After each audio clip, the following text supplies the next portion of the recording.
Hi everybody, James Chambers here. I am going to talk to you today about building and deploying ASP.NET MVC websites out to Windows Azure. My background is in web development and working in frameworks. I am currently on staff at Logisense Corp, where we build a product called Engage IP. We help connect systems and different devices as well as users and set up billing and OSS for companies around the globe. Growing company, fun place to work at, and I actively use this stuff on a daily basis. So it's always a treat to be able to share some of what I've learned along the way about the MVC framework and how we can experience a more modern way to deploy things. So we're going to start by looking at what the MVC framework actually is, because it's not just an acronym. There's actually a bunch of stuff loaded up in it. We're going to walk through the steps of creating a new site from scratch. We're going to take a little walk through kind of exposing a little bit more functionality through the entire process. And we're going to add a database to the back end of it. Next, we're going to quickly walk through what it takes to set up and deploy a website out on Windows Azure. And that's one of my favorite parts now where we're at today. So we're going to spend some time on that. And then if we have time, we are going to look at Entity Framework migrations, which are just a great tool to have in your toolkit. So I guess what we want to do right now is just kind of place where MVC fits in our developer tool chest.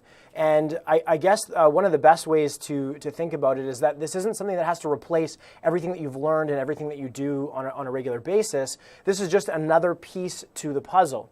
From this slide here, just kind of looking at the various pieces here, you can see that ASP.NET and ultimately client delivery relies on a number of pieces from top to bottom in the stack. MVC, in particular the MVC Framework 4 and Web API, those fit in a particular place somewhere what we would say between the client and the actual core of ASP.NET.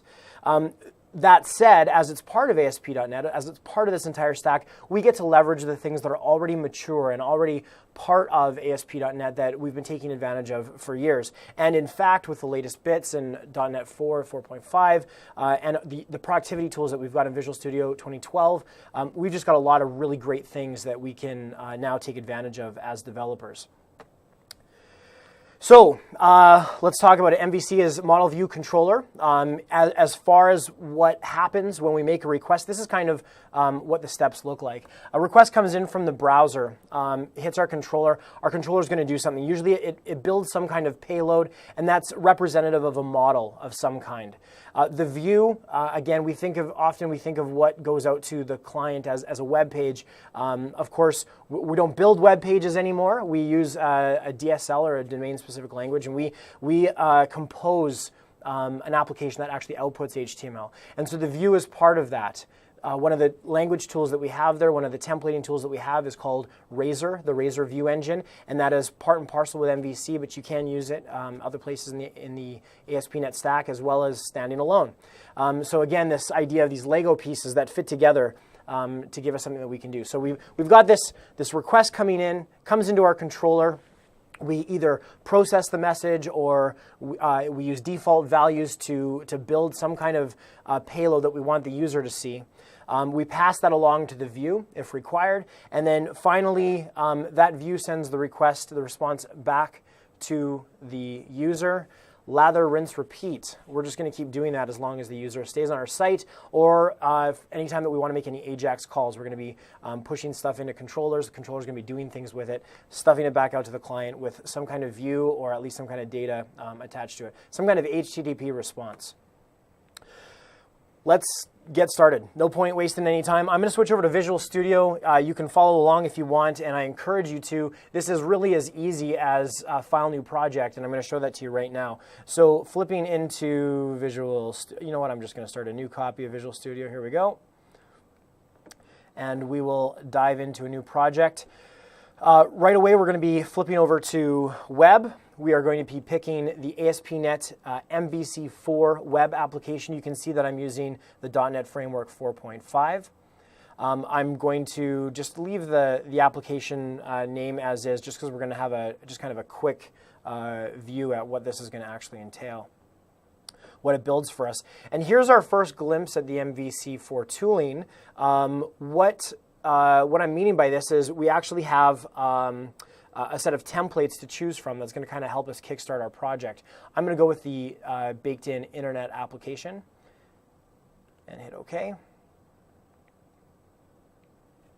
The internet application versus the intranet application gives us form-based authentication using simple membership built on top of the ASP.NET membership stack. That's opposed to using, for example, your Windows credentials to log in with a single sign-in through the browser, for example. So, pops up, we get our home controller. We can, right at this point, we're ready to run the application. So I'm just going to hit F5, compile that guy, and run it.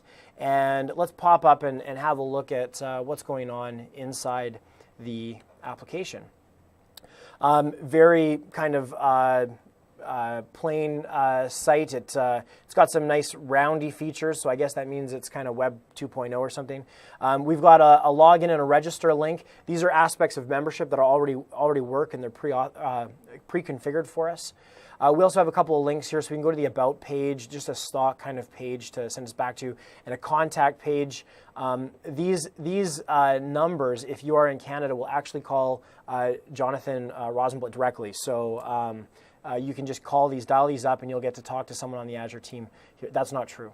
But we can go in and have a look here at what happens when we register on something as well. I just clicked on register. It's going to take a moment for the database to kind of wire itself up and get started. There's a number of conventions that are used, and by default, you don't have to do anything to get an MVC4 site running with authentication and authorization. Those components just fire up for you. So by clicking on register, what's happening is it's checking to see if it's got a connection to the membership database, and the membership database doesn't exist. So it actually goes off and spins one up for me. So I'm going to just go in here and type my name in as James, put in a password. When I can hit register, and now I'm logged in as James. So you can kind of see up in the top corner here, I can go in, and there's even some ability for me to manage my account. There's some other things that we'll talk about with authentication and authorization as well, but you can see here I can change my password if I want to. I can log off, and again, very basic starting point for our application. Now, moving back into Visual Studio, let's have a look at how some of these pieces kind of work. Well, I did see a page. Where does that exist? We've been talking about model, view, controller. How do those things play in our project? If we have a look over at our Solution Explorer, we've got the ability to kind of drill into our controllers. You can see there's a couple of stock ones that are created for us already. We've got the home controller and the account controller. What those do, you can probably guess, but the home controller will parse any of the, will accept any of the incoming requests thanks to the routing that happens as part of the MVC framework. And the home controller, in this particular instance, has the, let me just drill into it here, has the index method, the about method, and the contact. Now, index sounds something that as web developers we're kind of familiar with. This sounds like a default document kind of thing. So that's good. Well, let's have a look at our views here. And you can see that it's returning a view, but it doesn't say which view to return. Again, going back to this configuration, this convention over configuration approach, just by virtue of me having a views directory and in it having a home directory with an index.cshtml, that's enough to wire everything up. I don't need to do much else. So, because of our default routes. So let's have a quick look at this. If I wanted to, I can see here that it's dropping in some this value from viewbag.title, and we've got this viewbag.message. So there's some other interaction layer that's going on. If I jump back over to my home controller, I can see there's a viewbag.message that's being set. So if I want to change this message here, I can do so by saying, welcome to my first MVC site. And next time we run the application, of course, this is going to be what is baked in and parsed out through that Razor view. And when the site loads up, of course, we'll see that welcome message, welcome to my first MVC site. So pretty straightforward. Now, there's a lot to cover here, and as you explore views and the Razor view engine, there's going to be a lot of questions that come up. So make sure you go out and kind of look at some of the sample sites that are out there. Look at some of the walkthroughs that you've got the ability to go through. You're going to learn about things like dynamics. The view bag is a dynamic. You're going to learn about things like view models that allow you to represent some data out of your database, but don't force you to use your actual model classes on the view. There's a lot of really good things that you can do to annotate your models and everything. You're going to want to do those in a view model. So a number of things come together in this composition. We've created the site. We've got a home controller. We understand that the home controller has an index method on it. When we say return view from index, we get this razor view back. Everything seems to be coming along, except how does it actually know to return this controller's method called index from the get-go? Well, in app start are a number of classes that you're going to want to become very familiar with. We've got auth config, bundle, filter, route, and web API config. These are default classes with static methods. They're called from global ASAX to wire up your project as it gets started. In this particular case, we're going to look at route config. The only mapped route that we have by default is one that says the default controller is home and the default action to invoke is index. If I change this to contact and press build and run, then what we're going to see when the app launches up is by default requests coming in that do not specify a route that indicates home and index, for example. We're going to see the contact up here. This is the functional equivalent of typing home/contact. You can see it's the exact same page. I can also type in home/index, and that gets routed back through that routing map, or that route that we've mapped. The request goes back to the index method again. So let's have another look at this class in the home controller. Our class is a controller. The methods are actions. And that's our parlance when we're talking about routes inside the MVC framework. So I'm just going to change this guy back to index for the time being. And there's also one more parameter in here. It's called ID. And the URL parameter is optional as specified in our defaults. That means that we're not required to pass it in, but we can in the event that we need to pick up an ID. Again, this is a basic template that you can use. You can define as many routes as you want to, and when you map them, the framework will automatically pick them up and do the best job to match. So instead, if you wanted to, for example, map a controller named product to an action named index, which was your list, but you wanted somebody to be able to type in the browser yourwebsite.com whack products, then you could create that route appropriately and have that get routed through to the correct controller and action in your project. So let's do something a little bit more interesting here and have a look at how we can start pushing our own models around through this application. There is also created for us this models directory. Models are basically just classes. I'm going to create a person class in this particular case. And we are going to have a look at what it takes to actually build a website that, or sorry, not a website, but a controller and some actions that return an actual person. So I'm just going to do a couple of things here. I'm going to do a person ID. We'll come back to that in a second. That one's going to be important. String first name. Get this person some properties so we can help identify them. Last name, and something interesting, int number of pet sheep. There we go. Okay, so the next thing that I want to do is I just want to make the framework aware of this class. So I just quickly build my application, and now this person is kind of more, Visual Studio is aware of the class, and the tooling is aware of the class. Now, in my controllers, I want to add a controller. We're going to call this guy the person controller, and I'm just going to leave it as an empty MVC controller for now. Again, that's another piece of the MVC tooling. When I invoke this dialog for controller, it gives me a number of options that I can use to scaffold out not only a controller, but a set of views. So I've got this person controller in here, and I'm going to create a new person. Bring in my models, person. New person, first name James, last name Chambers. Hi, that's me. And we are going to return that person in the view. Now, as a quick kind of demo here, before we kind of get into some of the more meatier work, I'm going to just quickly add a view here. Again, more of the tooling that we've got to support scaffolding inside the MVC framework.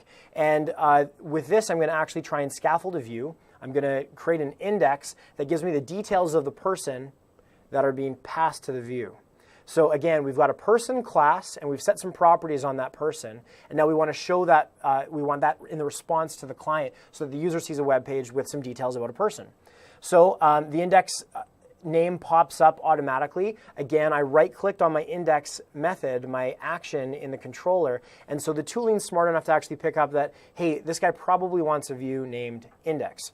So I'm going to create a strongly typed view. That is, I want the view to have an awareness of a particular class. And in here, I'm going to just type person, and you can see it's already picked it up for me. Now I'm just going to override the scaffolding template. Scaffolds are a great way to kind of head into site. They let you quickly build out controllers, pages, these kinds of things, views, with some kind of skeleton kind of representation of what you're trying to do. They don't look the greatest. You're probably not going to go to production with them, but in a lot of cases they give you a good kickstart, or at least a fairly good stab at CRUD operations on your website. So here I'm going to create a details view, and I'm going to there's a couple of more options here in this dialog. We've got the opportunity to create a partial view. What this does is, in cases where we don't need all of the kind of surrounding cruft on our page, our template, if you come from the forms world, the ASP.NET Forms world, it's kind of like our master page. If we don't need that stuff wrapped around it, then we can just create a partial view and then prevent that additional template items to be rendered. A case for that would be if you're using Ajax and you just want to request something that maybe fills a table or populates some divs. The next piece is whether or not we want to use a layout or master page, and in this case we do.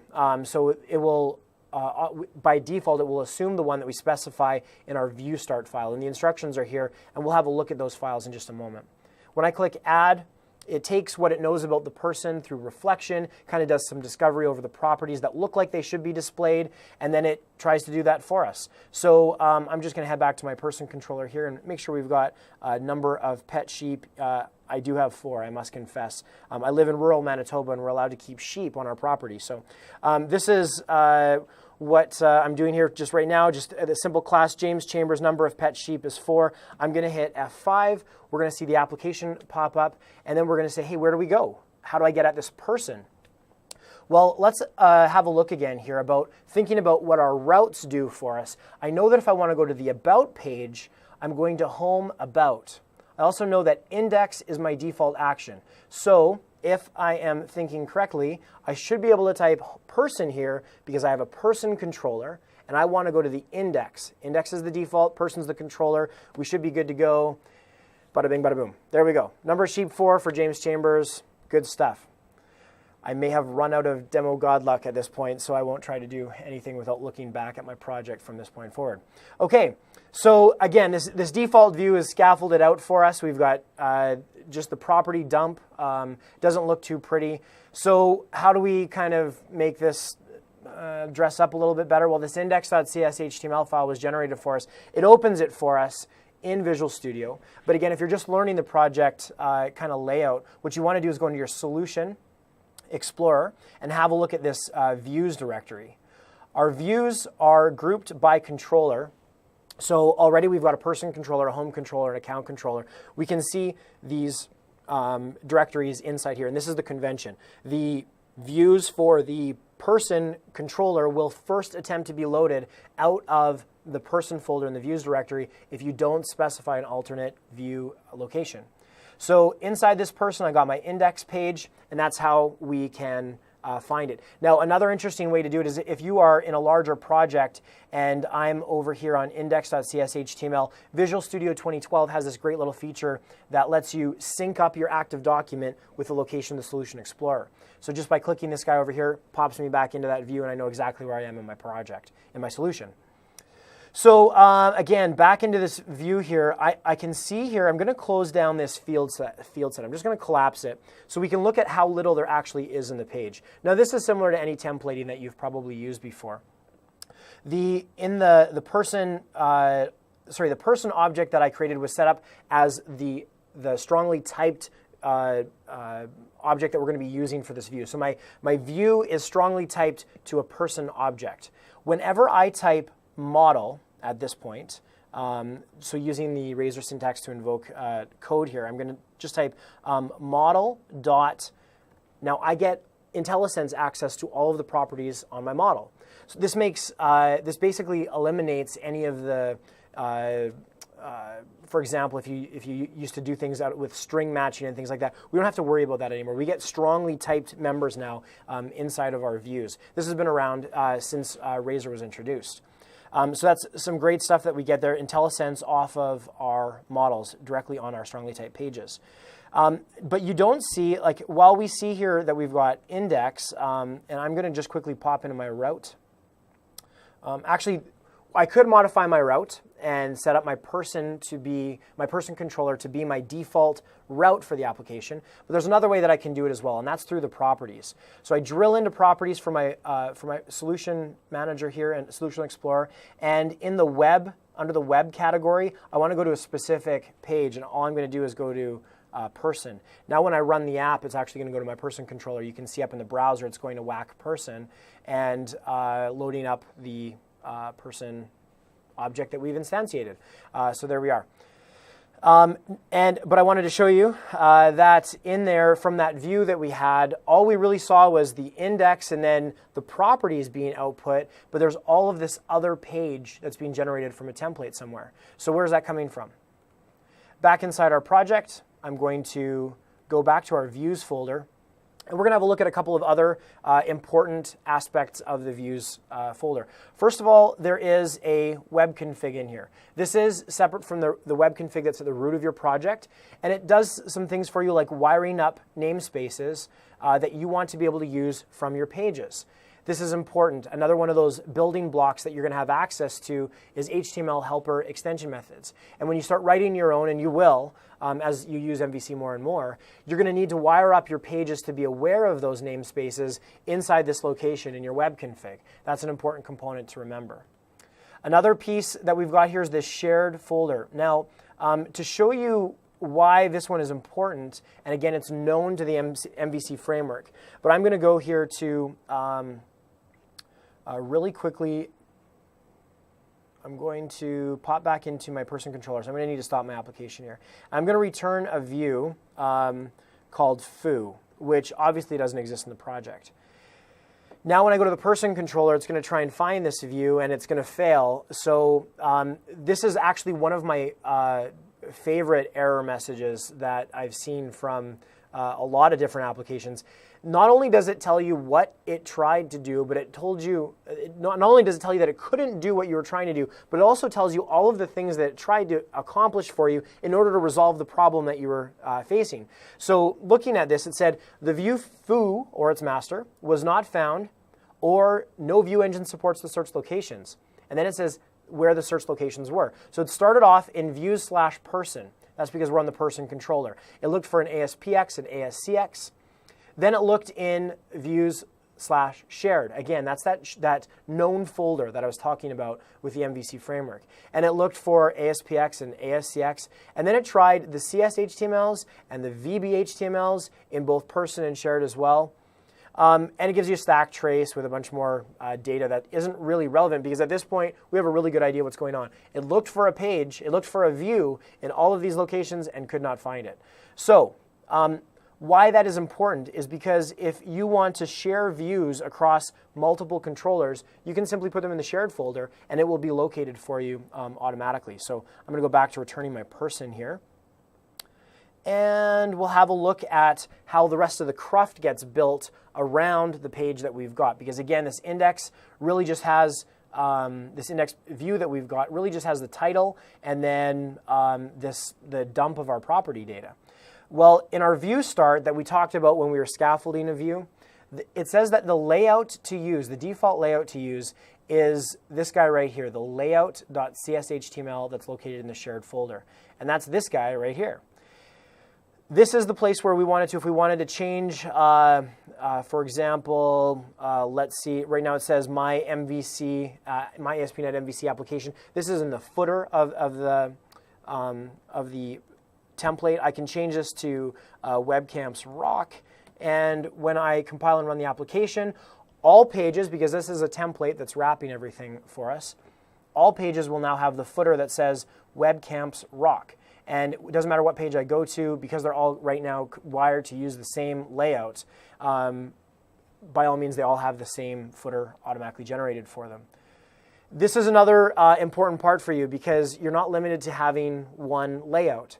And again, as you explore the MVC framework, you're going to find that perhaps a user is in a different role. Perhaps you want to have a layout for people who are authenticated or not authenticated. And the View Start gives you an opportunity to specify the layout that you want to use, depending on some of those conditions. You can also do it at a page level. So in the index, for example, up in this code section up at the top where we're setting the title, we could also set the layout here and just specify an alternate layout that we wanted to use. Okay, so moving along, just make sure we've got a couple of important things covered here. We have our views, again, are part of that MVC piece. Our views have their own directory. Our models have their own directory, and we've created that person class inside here. There's also the account model that's created for us automatically. And inside our controllers, we've got account, home, and person. Any of the controllers that you have that inherit from controller, that base controller class, will automatically be available through routing. So we've got those routing bits as well. These are kind of some of the fundamental building blocks that you're going to want to make sure that you're familiar with. We also got this auth config class. This is an important one because the MVC framework has adopted the OAuth web security library. And the OAuth libraries allow us to connect to third-party authentication providers. We can get claims-based identities out of these providers and actually allow people, for example, who are already users of Facebook, Twitter, or they have a Google account, or any other that you want to wire up or that there's a client available for. You can simply enable these, including, I guess we're doing a Microsoft webcam here. The Microsoft client is available as well. So you can log in with your Microsoft account, the same one that you use to log into Windows 8 or your Hotmail account, those kinds of things. You can use that to log into your web app as well. So the authentication authorization bits are fairly important, and they're fairly simple to make use of. So for example, if I wanted to say that if you want to use the index page, if you want to view the index view on the person controller, you need to be authenticated. I'm going to say authorize first. And that way when I try to access the person, the MVC framework is going to automatically take care of this for me and say, hang on a second, we're protected by this security attribute. We require the person to log in. So instead of allowing them to go directly to that page, it's going to ask me to log in first. So I'm going to type in James. I'm going to type in that password that I just created. And now after I've authenticated, hello, James, I'm right back here. I'm going to log off, go back to person, and it's going to ask me to log back in. So it's by default, again, I'm using just the simple membership that's automatically created with the database that's automatically built for me, just simply by convention here in my application. But if I want to take this further, I can, and I can dive in and integrate Facebook, Twitter, anything that supports OAuth, simply by going into this auth config and setting up the key and the secret that I've registered with those applications for. So there's great tutorials out there. There also, as part of this series, I believe there's also some information on this. So dive into that a little bit deeper if that's something that's interesting to you. Facebook has, I believe, 1 billion accounts on it. So if you want to have a user base of 1 billion, out of the gate, that's a good way to impress angel investors. So maybe start there and add Facebook authentication to your application. Now, moving through these, we've got bundle config, we've got filter config, route config, web API. We've already talked about route and we've talked about auth. Let's talk about bundling for a quick second as well. Bundling is an important piece of, bundling and minification are an important piece of building fast websites that load quickly, especially in mobile browsers. When we have a number of resources that are required by our page, be it script, CSS, or otherwise, every single one of those resources is a separate request that needs to be made, and there's payload around that. Now, further to that, if there's white space and comments and those kinds of things, then that bloats our request and response even further, particularly the response coming back to the user. And we want to make sure that we can get rid of that for all kinds of reasons. First of all, we want the page to load quickly in various scenarios, but secondly, we also want to make sure that we're controlling our bandwidth so that we can scale as well as possible. So to leverage bundling and minification, we just kind of need to know that background. And then the next step would be well, how do we reduce that request footprint that is required by our application, and how do we make our resource count go down as well? So the minification takes care of removing things out of our CSS and JavaScript as much as possible to remove all of the white space comments. It'll even take a function name, a long function name, and squish that down to a single letter or two. And just kind of doing everything it can to squeeze bytes out of it. Bundling says, hey, here's all these scripts that I have, or here's all this CSS that I have. Let's wrap it up into one file and just deliver that to the client. So now if I put all of my JavaScript libraries into one bundle, and I put all my CSS into one bundle, and now instead of having 17 or 39 different requests that the browser needs to make, it simply comes in on one or two requests, one for the JavaScript, one for the CSS, and they're as small as possible using minification. So by default, what happens for us is just through the project template, you can see here that jQuery, jQuery UI, and a couple of things for us to support, validation, unobtrusive validation, and some AJAX request, AJAX-based validation. These things are already pre-wired for us. These bundles become available at the locations. You basically name where that bundle is going to live. And in this particular case, we're saying that this bundle that includes jQuery is located at whack bundles whack jQuery. So if I go to my site and type in, I'm just going to let this authentication fail first, and I'll go to bundles/jQuery. I actually, of course, I'm running an IE, so it's actually asking if I want to run or save the file. But I can actually, at this point, well, I'm just going to leave that for now. What I could do is actually download the source that's being bundled and minified for me and have a look at it. There's a couple of smart things that go on inside here. One of them is the semantic version tag. This token gets replaced for us using semantic versioning rules. This is all part of an effort to reduce the touch points that are required when things like script versions change. So when jQuery releases a new version and they've go from a 1.8.3 to a 1.9.0, we're going to want to take advantage of that in our application. If there's things that we need to take advantage of, we're going to want to upgrade our application to use it. Well, rather than having to go in and edit all of our source files, this is another reason, by the way, why this comes in so handy, bundling and minification, because the bundle takes care of all of the source code for us. We can now also, using this semantic version token, we can actually just replace the JavaScript library in our scripts folder, and the latest version will automatically be used by our application. So drilling into scripts to have a look at it. In this particular case, I'm sporting the ever so current jQuery 171, and that is what is being returned to my client through the bundling minification. So this goes. There's a lot of other files that are being included in here. Some great ones in here. The unobtrusive validation work that's been put together, as well as Modernizer that kind of puts HTML5-ish behaviors, CSS support, those kinds of things, kind of fakes it out through JavaScript for older browsers. Some great stuff there as well. And of course, all of the that all of the required files for a jQuery UI are in here, broken out by feature so that if you don't need to, for example, use accordion or slider, which happen to be some of the larger ones in the library, you can just eliminate those CSS components and just kind of pass them over, reducing the size even further. So there's really great ways to optimize your site and deliver as small bundles as possible to the end user. I'm going to jump back in really quickly to my layout.cshtml. One of the best practices that we can kind of take part in is moving our jQuery and our scripts that need to be loaded on the page to the bottom of the page. That gives other things like images that are more important, CSS that's more important to controlling the style and layout. It gives those a first crack at the resource, at the bandwidth that's available at the end user. So down here you can see that in order to render that bundle that we've got, where do I get my jQuery? Now that I've put into this bundle, well, I simply put it into scripts.render. Helper method that we've got in Razor here. And we've got bundles/jQuery. That's, of course, the same name that we used to name our jQuery bundle. And now without having to change anything in any of my pages, because it's in layout, I get jQuery everywhere. And because I've used semantic versioning, I get the latest version, whatever's installed in my application. Let's head back up and keep looking through this app start. There's still a couple more important things that we should look at.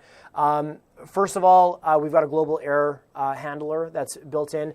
I've actually put some more information on how filters are used and how you can use them. So be sure to check out my blog. We'll post the digits at the end here for you. Understanding that request pipeline and how things line up is actually pretty important because as you look for further ways to extend and leverage what's there for you in the framework, you're going to want to know how filters get wired into controllers and what they mean and how they influence actions. This is an example one. You can actually get the source code for the handle error attribute online. So a great way to explore and see how it's interacting with the MVC pipeline. Now we've looked at route config, and then the final one would be the web API config. Web API is a great way to build out RESTful interfaces, if you will, to do a lighter weight API that's supported in your application. Now, we'll actually cover that in a separate talk. So for right now, I'll kind of pass over this. But what it does for you here is it allows the creation and consumption of web APIs directly inside your application. So you can now access things via, for example, jQuery AJAX requests, getting JSON copies of objects out of your database and things like that. Again, another great thing to look at, whole list of things to explore there on your own. Definitely warrants a separate talk. Okay.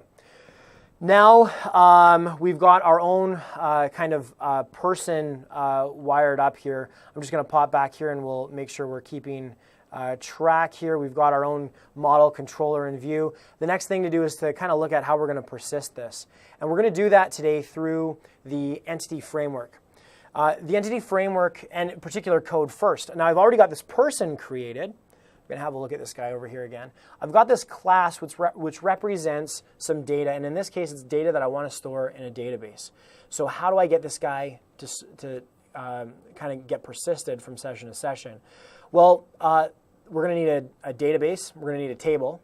Thankfully, if we are working in an environment where we don't have access to DBAs and we don't have approved processes for, or we don't have processes that we need to work through controlled DBA or DA kind of roles, then we can, at this point, kind of do a lot of this DBA work hands off. And Entity Framework Code First gives us this great way that, by the way, is also friendly to our DBAs, but it gives us this way to do it hands off in our development environment, and to output migrations that can either be executed dynamically or we can extract the script from them and push them out to a DBA via source control and things like that.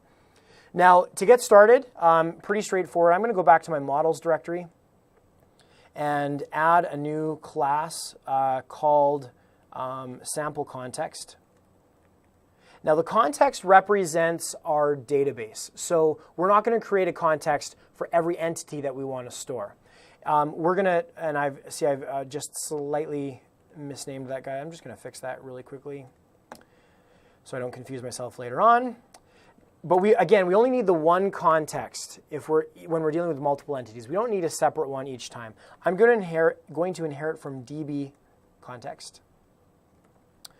And I've just added my using statement there using the helper in Visual Studio. And the next thing that I want to do is create the representation of the table. So I've got the representation of the database. Now I want the table. So I'm going to add a DB set, and I'm going to make it a generic, use the generic version of it called person. And actually, I'm just going to make this as a property, just use the helper there. So DB set of person, and we're going to call that guy people.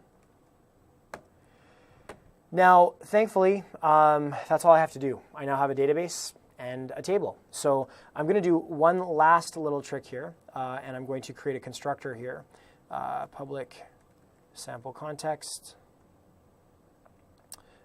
And all I'm going to do here is call the base constructor and name this for me. So I'm going to call it sample context. This is important for a number of reasons. First, this is the name that will be used to build your database if it doesn't exist. So sample context becomes something that's very easy to locate for you when you're looking at local DB or SQL Server Express or SQL Server, whatever you've got wired up.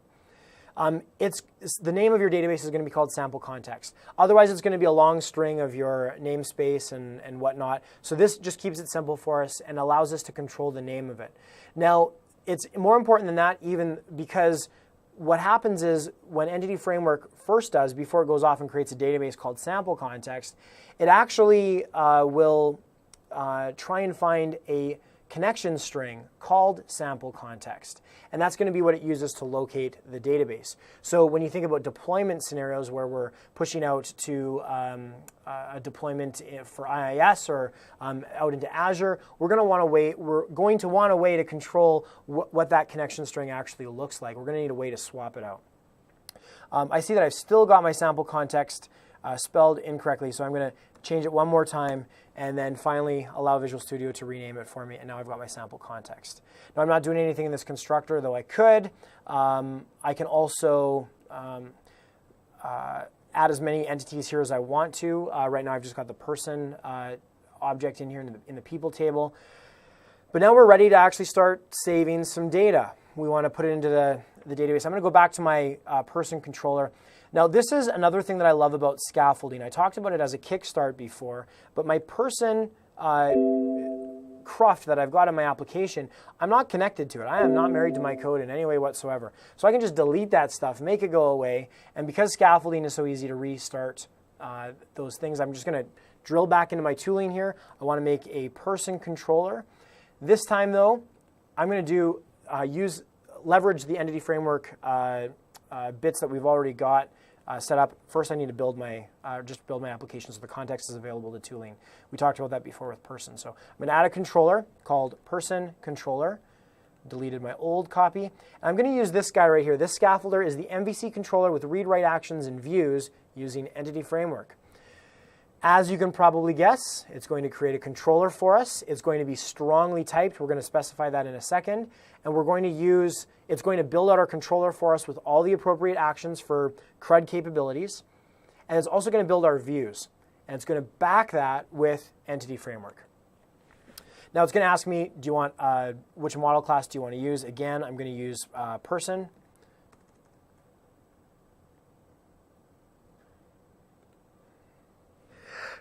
Pardon me.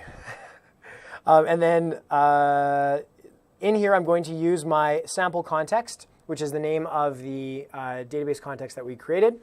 And that's pretty much all I have to do. I've specified and said, hey, I've got this context that I've already created that I want you to use, and here's the object that I want to create some things for, i.e. the controller and the views.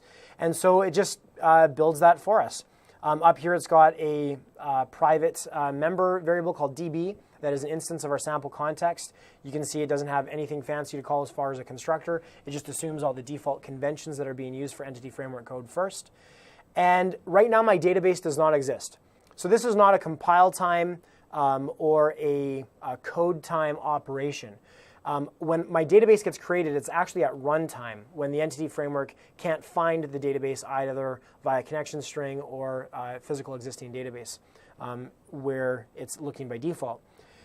So I've got this database that's going to be created for me out in the future at some point. We're gonna wait through that together. I've got my index method.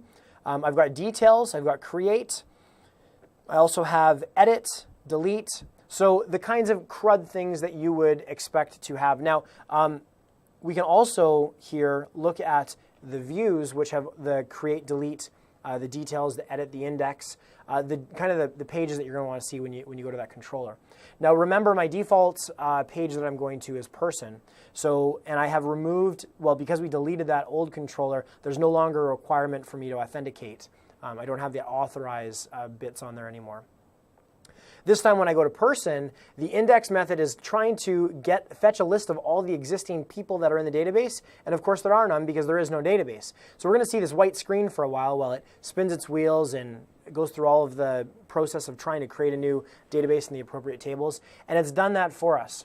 So at this point I can create a new person. You can see there, this is not a view that I've created. We've been building this project as we go. Creating a new one, and I can now go in and say the name is James, the last name is Chambers, and again, for sheep, bylaw limit for the number that we can have on our property, and of course it gets created. And if I try and go into the details of it, then of course we see that same default scaffolded view of details. I can navigate back to my list. I can delete it. It even says, whoa, timeout, are you sure? There's livestock we're dealing with here, and I can just abort this operation and say back to list. Now, of course, go in, I can create as many as I want to, so I can go in and create Joe Smith, and you can see we can just kind of keep building this out. Now, in a nutshell, Entity Framework Code First gives us a really quick way to kind of build out these database kind of concepts that we need to have as part of an exciting website that our users are going to want to visit and come back to. Almost every website that we use on a daily basis, be it blogs or video sites or search engines, they've got something that's backing them that you're going to want to represent in a similar way on your site that you want to push out to the user.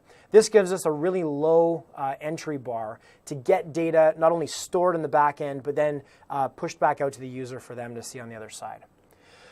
The next piece then is we want users to be able to see it, and they're not going to see it if it's sitting here on my laptop. I want to push this out, and we're going to push it out to the cloud. I have a slide for that. We're going to show that one right now. Pushing slides out, or pushing your code out to the cloud. If we only take a minute to do this, you should not be surprised. This has gotten very, very straightforward. I've created, now setting up your Azure account only takes a couple of minutes. You can just go to windowsazure.com. There's all kinds of resources there that you can learn more about, but the most important thing is going to sign up for the trial. We will post links for that at the end of the video as well, where you can go and sign up for your free trial for Windows Azure. I say that's important because you will get 90 days of the full kit and caboodle. There are some limitations because it's free, but you can explore all of what's there to offer in Azure. But more importantly, after the 90 days, you get to continue using websites for free, up to 10 of them in shared spaces. So there's no reason not to do this, and it becomes a great way for you to go out and set up and start working with Azure on a regular basis. I've created this one called WebCamper.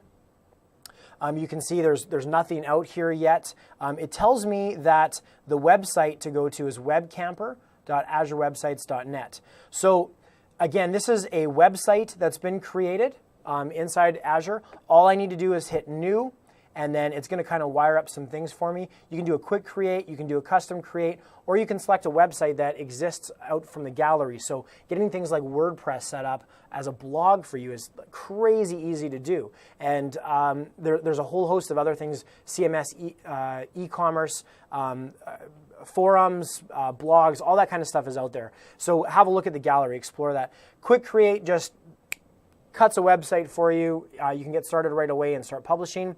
Custom create gives you a couple of other options. For example, if you want to set up continuous deployment scenarios using source control, things like hosted TFS or GitHub repositories. Those are the kinds of things that you can do when you do the custom create. You can wire up databases directly through the creation process. You can do all of that stuff afterwards as well. But this step kind of gives you the cat's meow as far as how easy it is to get things set up and wired right from the start. Now that I've got my site created, I just kind of drill into it. I get all kinds of great options for keeping track of what my site's doing, how many users I'm getting, how many errors I'm getting. I can look at logs. I can look at the resources that are linked into my website. So this is a great dashboard and just probably something better than you've got if you do something like I did, where I used to rent a VM from another provider out on the cloud, and I was running my own instance of IIS. Now, the thing there is I don't get any of these dashboard kinds of things, and I've got zero ability to scale because that VM is now, I'm paying for that guy, and I've got all kinds of things on.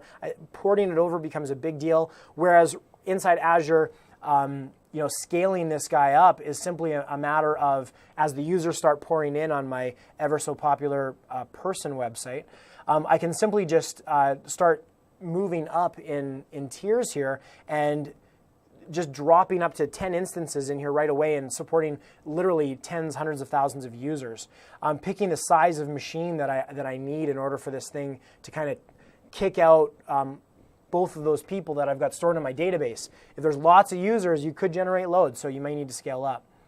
I'm going to just cancel out of that. It's going to prompt me to save my changes. I'm just going to say no.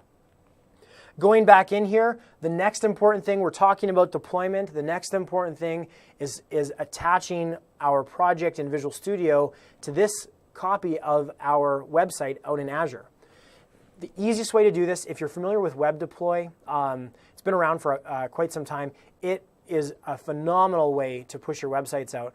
And with the tooling enhancements in Visual Studio, you can now make Web Deploy very easily part of your CI process. So to start that, though, the first thing we need to do is get the publishing profile. This has been around since Web Deploy 2.0. So download the publish profile. We're going to get this little file that we're going to save in our project directory. I'm going to save this guy as, throw it into my downloads, create a new folder called camp. We'll go in there and copy this path just so I can get at it easier. I'm going to save the publishing settings to disk. So now I spent a couple of minutes talking about Azure, but I want to just highlight that all I'm doing to publish is I click that download publish profile and save it to my computer somewhere. Inside Visual Studio, I say build, publish, and the first thing it says is, wait a minute, you don't have any publishing profiles. We need to import one. So I'm going to start there and hit import. Of course, I go to the directory where I saved it. And then without any effort at all, I've got this connection set up, and it knows my password. It knows everything it needs to do in order to connect and deploy my site. I can click the validate here just to prove that this is working. Of course, it could just be a spinning box, but I promise it is working. We're going to validate this connection, and then as part of the deployment process, we get to set up some other configuration options as well. So as soon as this is done and I get my green checkbox, I can move on to the next, and it's asking me which configuration to use. This is the configuration that you've got inside your build environment, and you can set up as many as you want. So if you publish to multiple client sites, if you publish to multiple endpoints in the cloud, if you have test servers that are used for acceptance testing when you're running automated tests, this is how you get that wired up. And I'm picking my release here, and there's a default connection that's being used. That's for membership. The sample context is the one that's being used for my, the sample context is the database that we had named inside of our DB context. So that sample context now is, we're saying, hey, map it to my actual database that I've got set up for me in Azure. And it takes care of importing the connection strings that are available. If you have multiple databases set up, you can select those from the drop-down box there, And then you say, use this connection string at runtime and update the destination web config. This is brilliant because I don't need to do anything to have my website now switch from running locally to running remotely in the cloud. I am going to do one last thing before I start here. I'm going to close this down. I just don't want something to run away on me.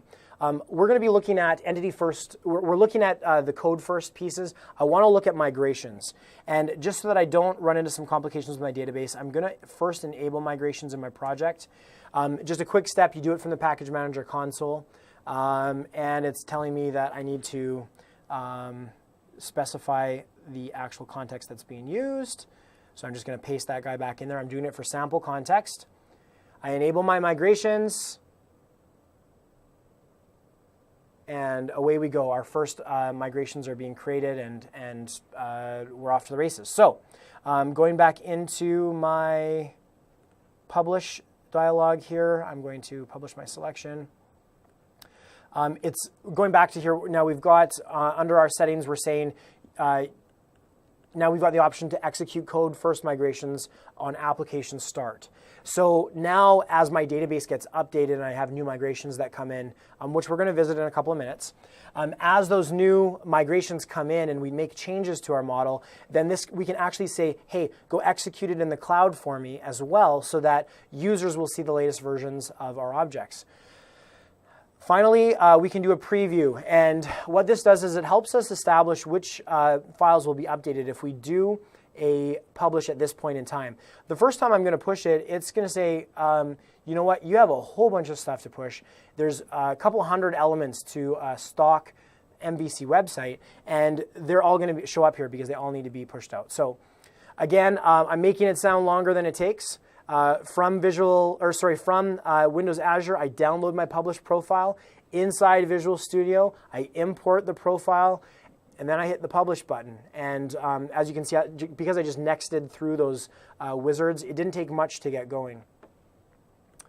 I'm going to just type in person here to go to my person controller. And now you'll remember locally I had created the database already, and I had two people that I'd created in there, James Chambers and John Smith. Well, those won't exist out in the cloud because I didn't push any databases out there. All I did was push my EF code first data, and that enables in the cloud for the website to be created again. So the entity, the code first pieces, the migration pieces, those are being executed for me now up in the cloud. That's all it would take to kind of get wired up. I'm hoping we're going to be able to cut that out and kind of debug that later on. Anyways, that's kind of the important bits in a nutshell. If we sorry, I'll just go back to my application here. The deployment just literally takes minutes to push out to the cloud, and seconds really to push out to the cloud. Subsequent deployments, if I make changes, for example, I'm going to go into my edit page on the person, and I'm just going to, I'm just going to add some white space. But when I save it, the next time I try to publish, everything is already pre-configured for me. It's saved inside here, and when I hit start the preview, we're going to see a lot fewer files actually get updated. So a couple of things to point out. Edit, CSHTML, that one is being modified because that's the one that I just added white space to. The web config files, though, will be touched because they're being transformed by our release configuration. We've got the config transforms running through chained config files in our project. The same with any configuration files that we've got throughout the .NET framework. And then I can publish again, and that edit page will now be updated. So very simple, very straightforward to wire up. So I'm just going to cancel out of this dialog, not save it. Those are kind of the principles that you need to get deployed, the principles that you need to kind of wire up a database and start saving some models, saving some entities out to a database. We walked through the kind of the overall general picture of what's available inside of ASP.NET MVC, and hopefully you'll recall right from the very start, all I said was it's as simple as doing a file new project and picking the MVC4 template out of your web category in the project templates. There's a lot of great resources that I've mentioned a couple times. We are going to post those in the tail end of this video here. Again, my name is James Chambers, and just glad to walk you through some of these features that are available here, and hope that you're able to follow along and maybe have a little bit more success.